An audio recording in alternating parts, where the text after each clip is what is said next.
Hello, it's Philip Taylor speaking from Richmond Green Chambers in London, and today I'm looking at a book which has come to us from Intersentia, known to many of you for the excellence of their European law books. They're based obviously on the continent and also in Cambridge here in the UK. This book that I'm looking at took our interest very quickly. It's called The Platform Economy, and its subtitle is Unravelling the Legal Status of Online Intermediaries, and it's been edited by Bram Devolder with a team of contributors.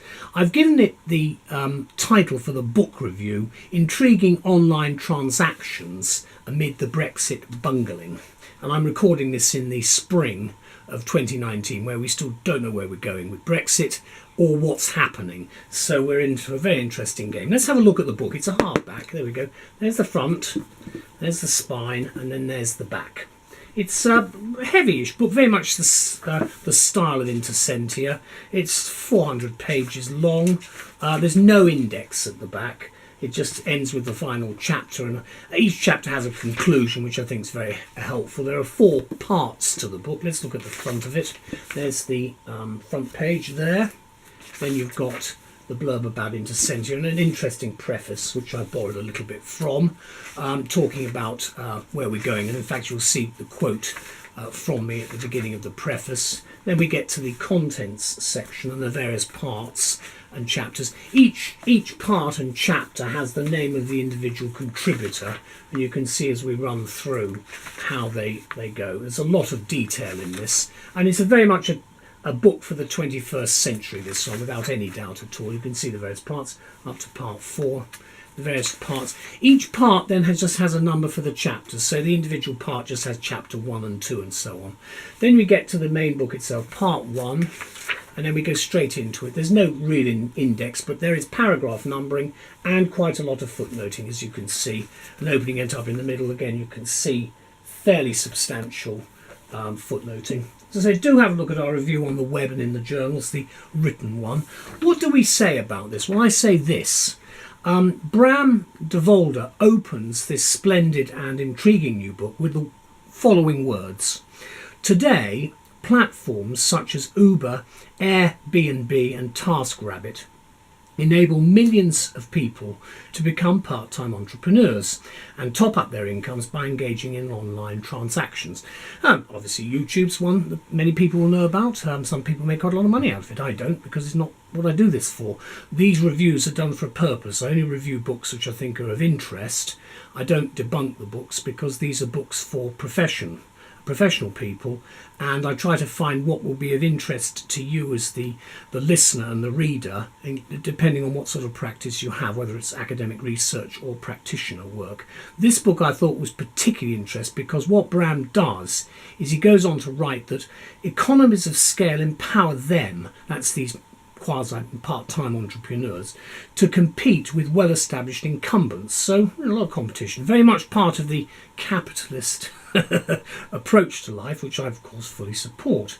And this is where of course the platform economy excels, with the detail which Devolder gives us in what is an excellent work from the European publishers Intersentia, based in of course Cambridge here in the United Kingdom, and of course Antwerp and on the continent.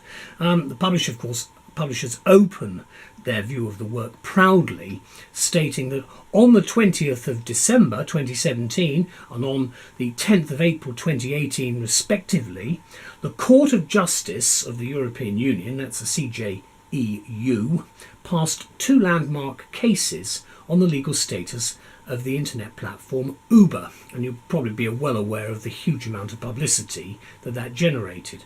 Uber is of course a controversial purveyor of services, if we can put it that way, and a good example of the platforms under discussion here because of the nature of their employment status, which is certainly something that's been discussed in the United Kingdom, and of course the much wider implications for the economy. And of course the CJEU established that Uber does not merely provide an app, but rather offers a full transport service, which is exactly what they do, like Addison Lee and so forth. It continued that without Uber there would be no market for non-professional drivers using their own vehicles. Moreover, the platform exercises a decisive influence over the conditions under which drivers provide their service. That's where the political argument, of course, has been about possible exploitation.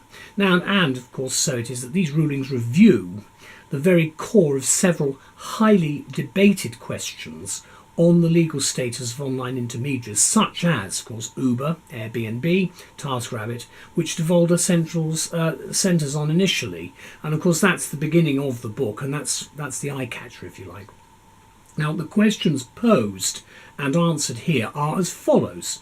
Is regulatory intervention needed to reap the potential benefits of the platform economy, or to mitigate the potentially negative consequences of regulatory disruption? In other words, all the paperwork. That's the first one. Can platforms be held liable for the proper execution of services provided by others?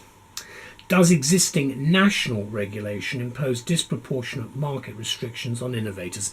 Another big political argument, of course, there, going back actually for 4 decades, I think now, that particular argument.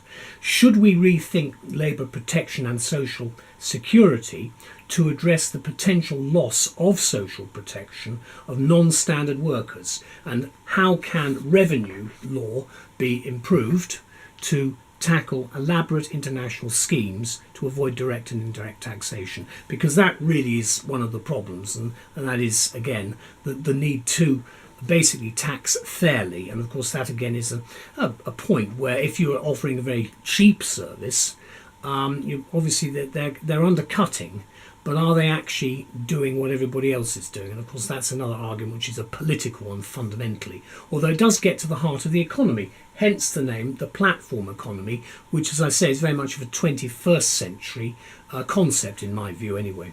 Let me conclude by saying this. 20 contributors have come together to write on the 4 distinct parts of the book. Emerging platforms claim to create new market opportunities and to provide innovative solutions to improve social welfare. Conversely, of course, the platform economy blurs established lines between traditional legal categories such as business and consumer, personal and professional, and worker and contractor. And you can see the difficulties, of course, that arise from that. Of course, traditional regulation, which often focuses on balancing the interests of 2 contracting parties, is now confronted with the 3-sided contractual relationship between a platform, a supplier and a user. And that's where we're going, I think, which is why the value of this book is so good in 2019-2020.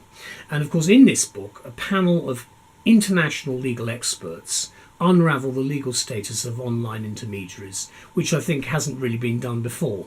It's a thorny knot that legislators, judges and lawyers across the globe are facing now and will be, I think, in the future, irrespective of Brexit, as we look towards more globalisation, which I know many people, a small minority actually, don't like, but that is what is happening, and I don't see that with the pace of change that altering in any way.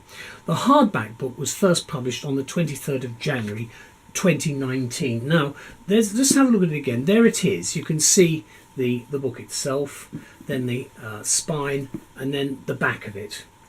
Now, as I said, just opening it in the middle, we've got part 3, chapter 1, the Court of Justice of the EU, Uber and Labour Protection. There we go. And you've got a really basic argument. You can see the footnoting there and there.